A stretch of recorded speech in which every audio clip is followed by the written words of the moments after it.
Mind Spark presents The Confession of Charles Linkworth, read by Adam.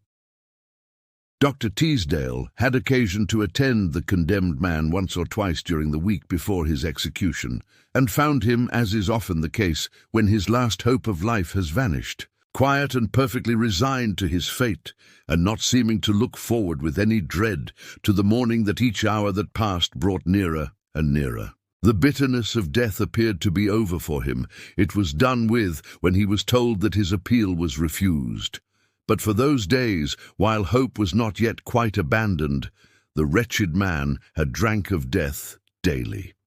In all his experience, the doctor had never seen a man so wildly and passionately tenacious of life, nor one so strongly knit to this material world by the sheer animal lust of living. Then the news that hope could no longer be entertained was told him, and his spirit passed out of the grip of that agony of torture and suspense, and accepted the inevitable with indifference. Yet the change was so extraordinary that it seemed to the doctor rather that the news had completely stunned his powers of feeling, and he was below the numbed surface, still knit into material things as strongly as ever. He had fainted when the result was told him, and Dr. Teesdale had been called in to attend him, but the fit was but transient, and he came out of it into full consciousness of what had happened. The murder had been a deed of peculiar horror, and there was nothing of sympathy in the mind of the public towards the perpetrator. Charles Linkworth, who now lay under capital sentence, was the keeper of a small stationery store in Sheffield, and there lived with him his wife and mother. The latter was the victim of his atrocious crime, the motive of it being to get possession of the sum of £500, which was this woman's property. Linkworth, as came out at the trial, was in debt to the extent of £100 at the time, and during his wife's absence from home on a visit to relations, he strangled his mother, and during the night buried the body in the small back garden of his house. On his wife's return, he had a sufficiently plausible tale to account for the elder Mrs. Linkworth's disappearance, for there had been constant jarrings and bickerings between him and his mother for the last year or two, and she had more than once threatened to withdraw herself and the 8 shillings a week which she contributed to household expenses, and purchase an annuity with her money. It was true also that during the younger Mrs. Linkworth's absence from home, mother and son had had a violent quarrel arising originally from some trivial point in household management, and that in consequence of this she had actually drawn her money out of the bank, intending to leave Sheffield next day and settle in London where she had friends. That evening she told him this, and during the night he killed her. His next step, before his wife's return, was logical and sound. He packed up all his mother's possessions and took them to the station, from which he saw them dispatched to town by passenger train, and in the evening he asked several friends in to supper, and told them of his mother's departure. He did, not logically also, and in accordance with what they probably already knew, feign regret, but said that he and she had never got on well together, and that the cause of peace and quietness was furthered by her going. He told the same story to his wife on her return, identical in every detail, adding, however, that the quarrel had been a violent one, and that his mother had not even left him her address. This, again, was wisely thought of. It would prevent his wife from writing to her. She appeared to accept his story completely. Indeed, there was nothing strange or suspicious about it. For a while, he behaved with the composure and astuteness which most criminals possess up to a certain point, the lack of which, after that, is generally the cause of their detection. He did not, for instance, immediately pay off his debts, but took into his house a young man as lodger who occupied his mother's room, and he dismissed the assistant in his shop and did the entire serving himself. This gave the impression of economy, and at the same time he openly spoke of the great improvement in his trade, and not till a month had passed did he cash any of the banknotes which he had found in a locked drawer in his mother's room.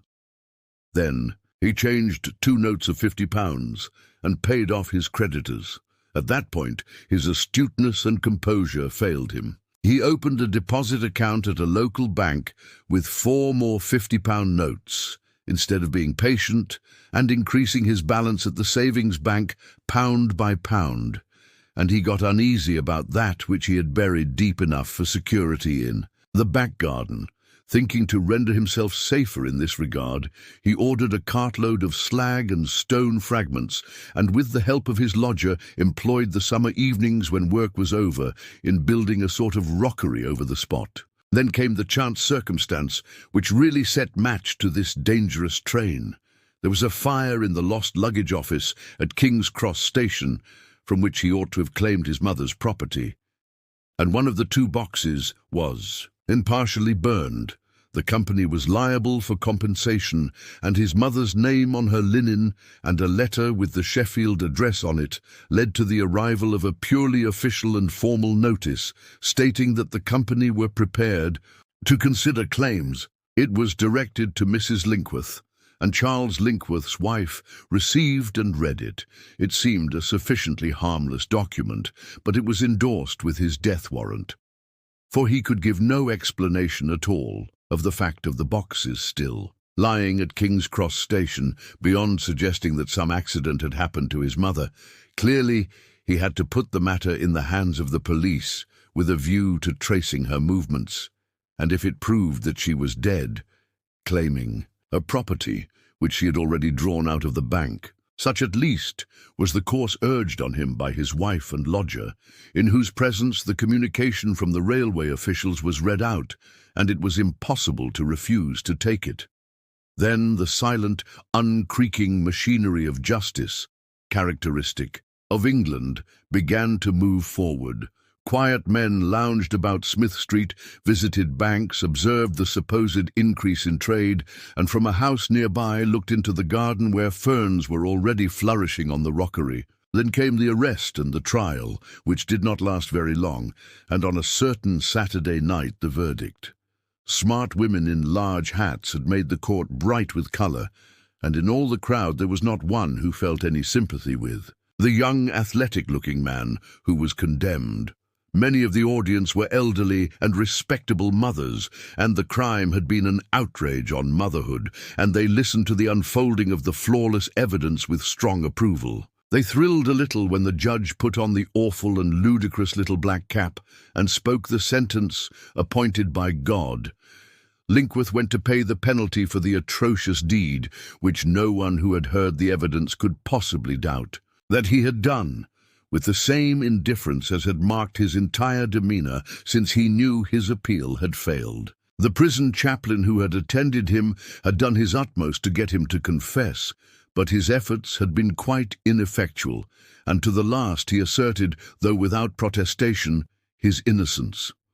On a bright September morning, when the sun shone warm on the terrible little procession that crossed the prison yard to the shed where was erected the apparatus of death, justice was done, and Dr. Teesdale was satisfied that life was immediately extinct. He had been present on the scaffold, had watched the bolt drawn, and the hooded and pinioned figure drop into the pit. He had heard the chunk and creak of the rope as the sudden weight came onto it, and looking down, he had seen the queer twitchings of the hanged body. They had lasted but a second or two. The execution had been perfectly satisfactory.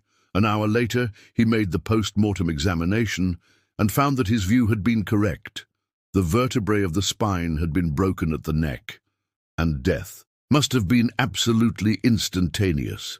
It was hardly necessary even to make that little piece of dissection that proved this, but for the sake of form he did so. And at that moment he had a very curious and vivid mental impression that the spirit of the dead man was close beside him, as if it still dwelt in the broken habitation of its body.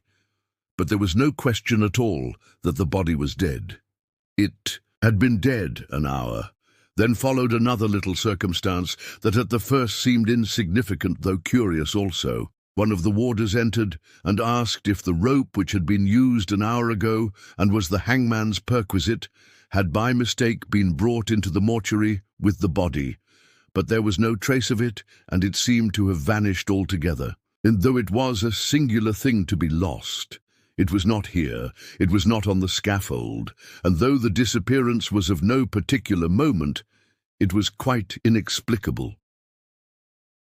Dr. Teesdale was a bachelor and a man of independent means, and lived in a tall windowed and commodious house in Bedford Square, where a plain cook of surpassing excellence looked after his food, and her husband his person. There was no need for him to practice a profession at all, and he performed his work at the prison for the sake of the study of the minds of criminals. Most crime, the transgression, that is, of the rule of conduct which the human race has framed for the sake of its own preservation, he held to be either the result of some abnormality of the brain or of starvation. Crimes of theft, for instance, he would by no means refer to one head. Often, it is true, they were the result of actual want, but more often dictated by some obscure disease of the brain. In marked cases it was labelled as kleptomania, but he was convinced there were many others which did not fall directly under the dictation of physical need.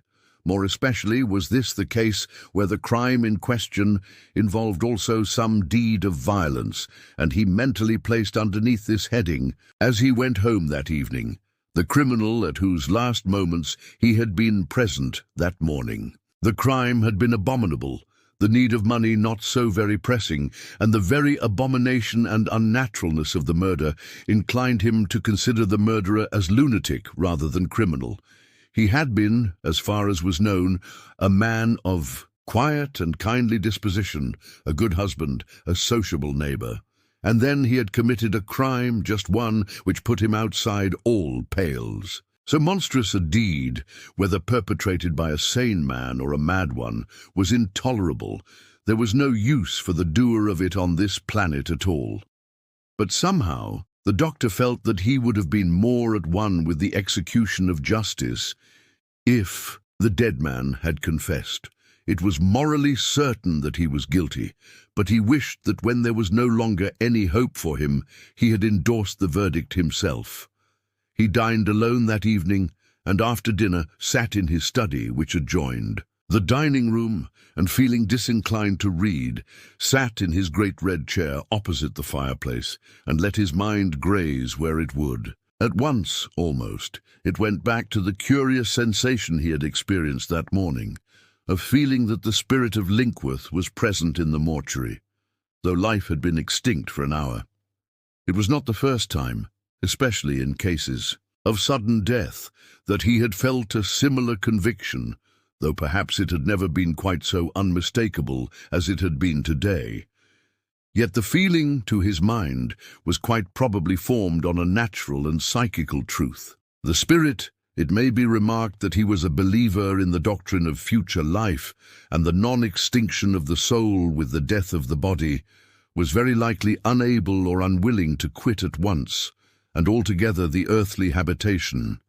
Very likely it lingered there, earth-bound, for a while. In his leisure hours, Dr. Teesdale was a considerable student of the occult, for like most advanced and proficient physicians, he clearly recognized how narrow was the boundary of separation between soul and body, how tremendous the influence of the intangible was over material things, and it presented no difficulty to his mind that a disembodied spirit should be able to communicate directly with those who still were bounded by the finite and material. His meditations, which were beginning to group themselves into definite sequence, were interrupted at this moment. On his desk near at hand stood his telephone, and the bell rang, not with its usual metallic insistence, but very faintly, as if the current was weak or the mechanism impaired. However, it certainly was ringing, and he got up and took the combined ear and mouthpiece off its hook. "Yes, yes," he said. "Who is it?" There was a whisper in reply, almost inaudible, and quite unintelligible. "I can't hear you," he said. Again the whisper sounded, but with no greater distinctness. Then it ceased altogether. He stood there, for some half-minute or so, waiting for it to be renewed. But beyond the usual chuckling and croaking, which showed, however, that he was in communication with some other instrument, there was silence. Then he replaced the receiver, rang up the exchange, and gave his number. "Can you tell me what number rang me up just now?" he asked. There was a short pause. Then it was given him. It was the number of the prison where he was doctor. "Put me on to it, please," he said. This was done. "You rang me up just now," he said down the tube.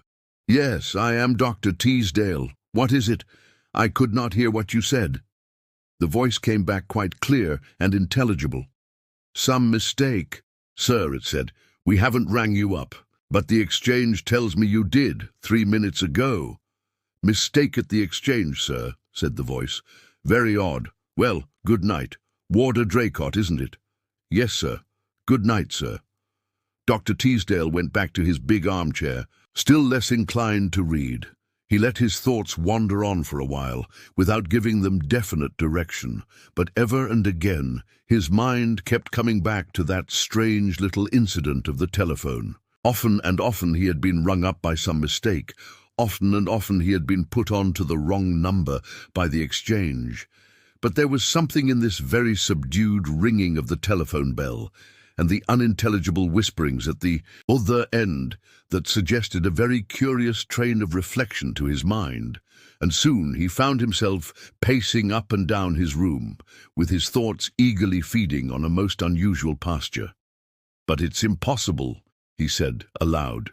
He went down, as usual, to the prison next morning, and once again he was strangely beset with the feeling that there was some unseen presence there. He had before now had some odd psychical experiences, and knew that he was a sensitive, one, that is, who is capable, under certain circumstances, of receiving supernormal impressions, and of having glimpses of the unseen world that lies about us.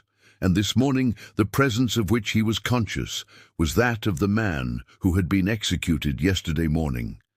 It was local, and he felt it most strongly in the little prison yard, and as he passed the door of the condemned cell. So strong was it there that he would not have been surprised if the figure of the man had been visible to him, and as he passed through the door at the end of the passage, he turned round, actually expecting to see it. All the time, too, he was aware of a profound horror at his heart. This unseen presence strangely disturbed him, and the poor soul, he felt, wanted something done for it. Not for a moment did he doubt that this impression of his was objective. It was no imaginative phantom of his own invention that made itself so real. The spirit of Linkworth was there. He passed into the infirmary and for a couple of hours busied himself with his work. But all the time he was aware that the same invisible presence was near him, though its force was manifestly less here than in those places which had been more intimately associated with the man. Finally, before he left, in order to test his theory, he looked into the execution shed. But next moment, with a face suddenly stricken pale, he came out again, closing the door hastily. At the top of the steps stood a figure hooded and pinioned, but hazy of outline and only faintly visible. But it was visible. There was no mistake about it. Dr. Teesdale was a man of good nerve, and he recovered himself almost immediately, ashamed of his temporary panic. The terror that had blanched his face was chiefly the effect of startled nerves, not of terrified heart. And yet, deeply interested as he was in psychical phenomena, he could not command himself sufficiently to go back there. Or rather, he commanded himself, but his muscles refused to act on the message. If this poor earthbound spirit had any communication to make to him, he certainly much preferred that it should be made at a distance. As far as he could understand, its range was circumscribed. It haunted the prison yard, the condemned cell, the execution shed. It was more faintly felt in the infirmary. Then a further point suggested itself to his mind, and he went back to his room and sent for Warder Draycott, who had answered him on the telephone last night. "You are quite sure?" he asked. that nobody rang me up last night, just before I rang you up. There was a certain hesitation in the man's manner which the doctor noticed. "I don't see how it could be possible, sir," he said. "I had been sitting close by the telephone for half an hour before, and again before, that I must have seen him if anyone had been to the instrument." "And you saw no one?" said the doctor with a slight emphasis. The man became more markedly ill at ease. "No, sir, I saw no one," he said with the same emphasis. Dr. Teesdale looked away from him. "But you had perhaps the impression that there was someone there?" he asked carelessly, as if it was a point of no interest. Clearly Warder Draycott had something on his mind, which he found it hard to speak of. "Well, sir, if you put it like that," he began. "But you would tell me I was half asleep, or had eaten something that disagreed with me at my supper." The doctor dropped his careless manner. "I should do nothing of the kind," he said, "any more than you would tell me that I had dropped asleep last night, when I heard my telephone bell ring. Mind you, Draycott, it did not ring as usual. I could only just hear it ringing, though it was close to me, and I could only hear a whisper when I put my ear to it. But when you spoke, I heard you quite distinctly. Now I believe there was somebody, at this end of the telephone. You were here, and though you saw no one, you too felt there was someone there." The man nodded. "I'm not a nervous man, sir," he said, "and I don't deal in fancies, but there was something there. It was hovering about the instrument, and it wasn't the wind, because there wasn't a breath of wind stirring, and the night was warm. And I shut the window to make certain. But it went about the room, sir, for an hour or more. It rustled the leaves of the telephone book, and it ruffled my hair when it came close to me. And it was bitter cold, sir." The doctor looked him straight in the face. "Did it remind you of what had been done yesterday morning?" he asked suddenly. Again the man hesitated. "Yes, sir," he said at length. "Convict Charles Linkworth." Dr. Teesdale nodded reassuringly. "That's it," he said. "Now, are you on duty tonight?" "Yes, sir. I wish I wasn't. I know how you feel. I have felt exactly the same myself. Now, whatever this is, it seems to want to communicate with me. By the way, did you have any disturbance in the prison last night?" "Yes, sir, there was half a dozen men who had the nightmare. Yelling and screaming they were, and quiet men too, usually. It happens sometimes the night after an execution. I've known it before, though nothing like what it was last night." "I see. Now, if this thing you can't see wants to get at the telephone again tonight, give it every chance. It will probably come about the same time. I can't tell you why, but that usually happens. So unless you must, don't be in this room where the telephone is, just for an hour to give it plenty of time between 9:30 and 10:30. I will be ready for it at the other end. Supposing I am rung up, I will, when it has finished, ring you up to make sure that I was not being called in the usual way. And there is nothing to be afraid of, sir?" asked the man. Dr. Teesdale remembered his own moment of terror this morning, but he spoke quite sincerely. "I am sure there is nothing to be afraid of," he said reassuringly. Dr. Teesdale had a dinner engagement that night, which he broke, and was sitting alone in his study by 9:30. In the present state of human ignorance as to the law which governs the movements of spirits severed from the body, he could not tell the warder why it was that their visits are so often periodic, timed to punctuality according to our scheme of hours, but in scenes of tabulated instances of the appearance of revenants, especially if the soul was in sore need of help, as might be the case here, he found that they came at the same hour of day or night. As a rule, too, their power of making themselves seen or heard or felt grew greater for some little while after death, subsequently growing weaker as they became less earth-bound, or often after that ceasing altogether. And he was prepared tonight for a less indistinct impression. The spirit, apparently for the early hours of its disembodiment, is weak, like a moth newly broken out from its chrysalis, and then suddenly the telephone bell rang, not so faintly as the night before, but still not with its ordinary imperative tone.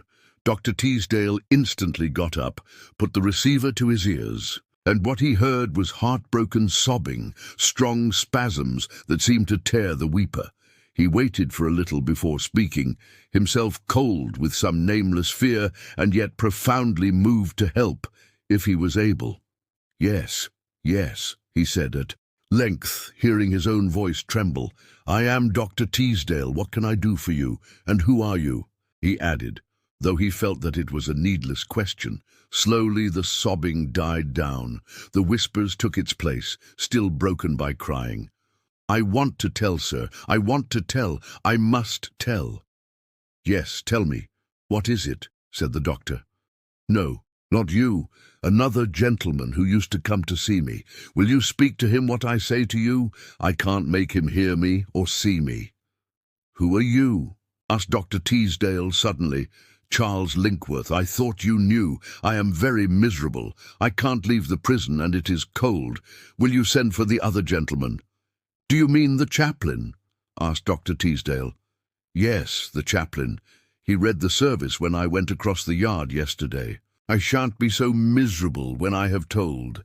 The doctor hesitated a moment. This was a strange story that he would have to tell Mr. Dawkins, the prison chaplain, that at the other end of the telephone was the spirit of the man executed yesterday. And yet he soberly believed that it was so, that this unhappy spirit was in misery and wanted to tell. There was no need to ask what he wanted to tell. "Yes, I will ask him to come here," he said at length. "Thank you, sir, 1,000 times. You will make him come, won't you?" The voice was growing fainter. "It must be tomorrow night," it said. "I can't speak longer now. I have to go to see. Oh, my God, my God." The sobs broke out afresh, sounding fainter and fainter. But it was in a frenzy of terrified interest that Dr. Teesdale spoke. "To see what?" he cried. "Tell me what you're doing. What is happening to you?" "I can't tell you. I mayn't tell you," said the voice, very faint. "That is part—" and it died away altogether. Dr. Teesdale waited a little, but there was no further sound of any kind except the chuckling and croaking of the instrument. He put the receiver onto its hook again, and then became aware for the first time that his forehead was streaming with some cold dew of horror. His ears sang, his heart beat very quick and faint, and he sat down to recover himself.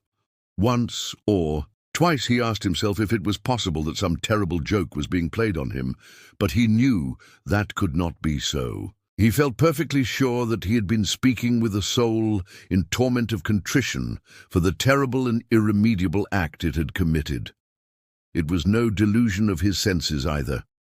Here, in this comfortable room of his in Bedford Square, with London cheerfully roaring round him, he had spoken with the spirit of Charles Linkworth, but he had no time, nor indeed inclination, for somehow his soul sat shuddering within him, to indulge in meditation. First of all, he rang up the prison. "Warder Draycott?" he asked. There was a perceptible tremor in the man's voice as he answered, "Yes, sir. Is it Dr. Teesdale?" "Yes. Has anything happened here with you?" Twice it seemed that the man tried to speak and could not. At the third attempt the words came. "Yes, sir, he has been here. I saw him go into the room where the telephone is." "Ah, did you speak to him?" "No, sir. I sweated and prayed. And there's 6 men as have been screaming in their sleep tonight. But it's quiet again now. I think he has gone into the execution shed." "Yes." "Well, I think there will be no more disturbance now. By the way, please give me Mr. Dawkins's home address." This was given him, and Dr. Teesdale proceeded to write to the chaplain, asking him to dine with him on the following night. But suddenly he found that he could not write at his accustomed desk, with the telephone standing close to him, and he went upstairs to the drawing-room, which he seldom used, except when he entertained his friends. There he recaptured the serenity of his nerves and could control his hand. The note simply asked Mr. Dawkins to dine with him next night when he wished to tell him a very strange history and ask his help. "Even if you have any other engagement," he concluded, "I seriously request you to give it up. Tonight I did the same. I should bitterly have regretted it if I had not. Next night, accordingly, the two sat at their dinner in the doctor's dining room, and when they were left to their cigarettes and coffee, the doctor spoke. "You must not think me mad, my dear Dawkins," he said, "when you hear what I have got to tell you." Mr. Dawkins laughed. "I will certainly promise not to do that," he said. "Good. Last night and the night before, a little later in the evening than this, I spoke through the telephone with the spirit of the man we saw executed 2 days ago, Charles Linkworth." The chaplain did not laugh. He pushed back his chair, looking annoyed. "Teesdale," he said, "is it to tell me this? I don't want to be rude, but this bogey tale that you have brought me here his evening?" "Yes. You have not heard half of it. He asked me last night to get hold of you. He wants to tell you something. We can guess, I think, what it is." Dawkins got up. "Please let me hear no more of it," he said. "The dead do not return. In what state or under what condition they exist has not been revealed to us, but they have done with all material things." "But I must tell you more," said the doctor. 2 nights ago I was rung up, but very faintly, and could hear only whispers. I instantly inquired where the call came from, and was told it came from the prison.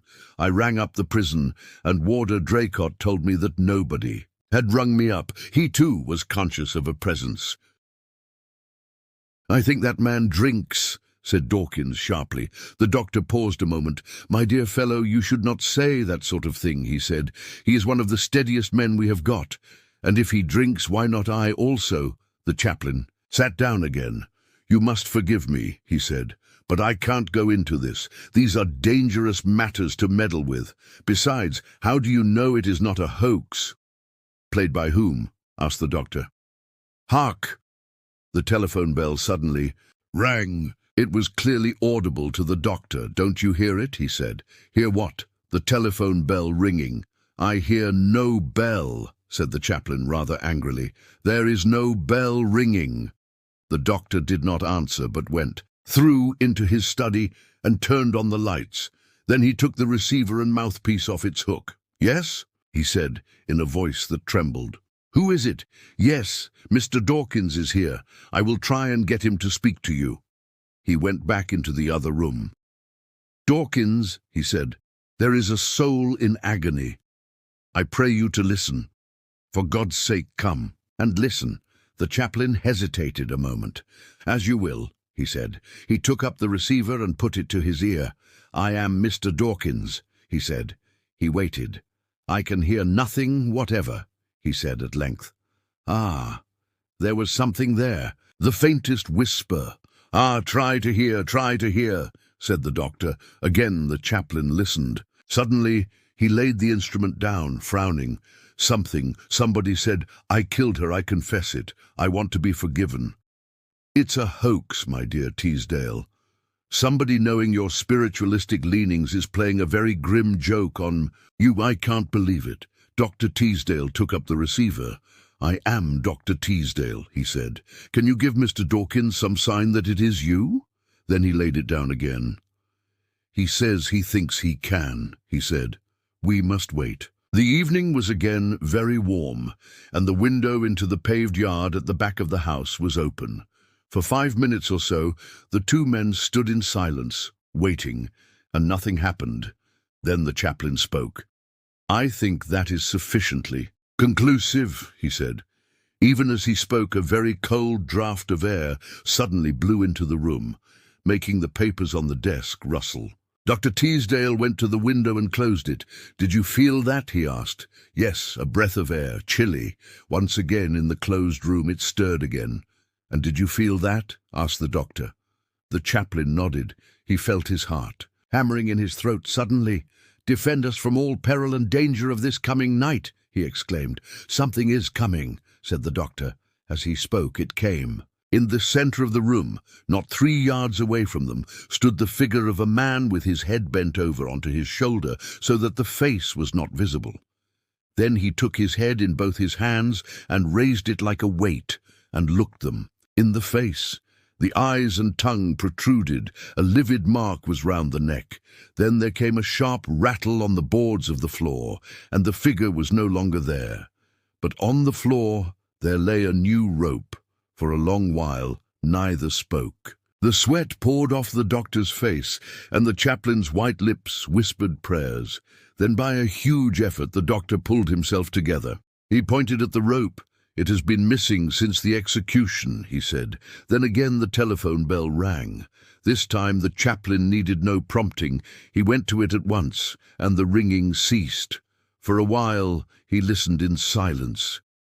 "Charles Linkworth," he said at length, "in the sight of God, in whose presence you stand, are you truly sorry for your sin?" Some answer inaudible to the doctor came, and the chaplain closed his eyes, and Dr. Teesdale knelt as he heard the words of the absolution. At the close, there was silence again. "I can hear nothing more," said the chaplain, replacing the receiver. Presently, the doctor's manservant came in with the tray of spirits and siphon. Dr. Teesdale pointed without looking to where the apparition had been. "Take the rope that is there and burn it, Parker," he said. There was a moment's silence. "There is no rope, sir," said Parker.